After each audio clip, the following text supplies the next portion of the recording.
étude des mouvements et plus particulièrement définition de la vitesse et de la vitesse moyenne.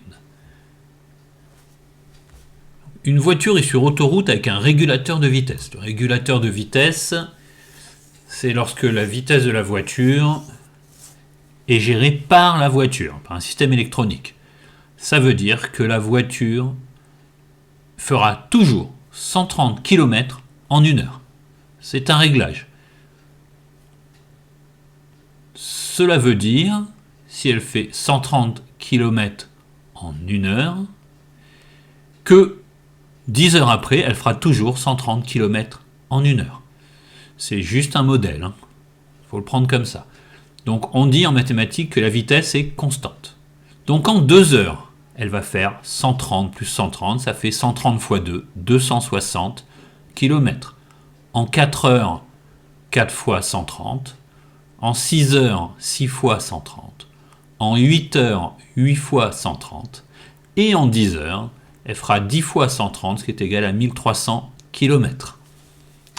Donc nous avons dans la première ligne 2, 4, 6, 8, 10, et dans la deuxième 260, 520, 780, 1040 et 1300.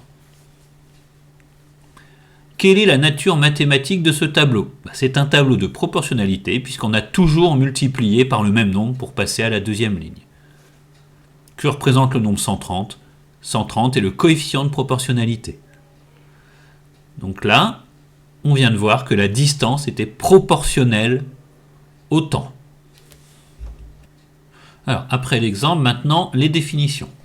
Donc un système qui a un mouvement rectiligne uniforme décrit une situation de proportionnalité. Le coefficient de proportionnalité est la vitesse du système. Donc à chaque fois qu'on fait un mouvement en ligne droite, toujours à la même vitesse, c'est de la proportionnalité. La vitesse moyenne d'un objet, c'est le quotient de la distance parcourue par la durée du parcours. Donc la distance c'est d et la durée c'est un temps, c'est t. Donc l'opération pour calculer une vitesse est donc une division.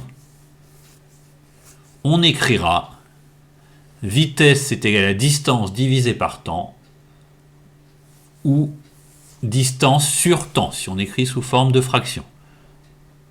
En abrégé, c'est v égale d sur t.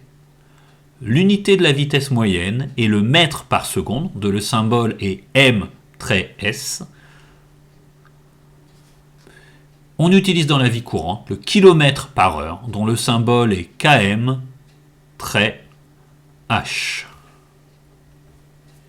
Et il faut être capable de convertir des mètres par seconde en kilomètres par heure ou inversement.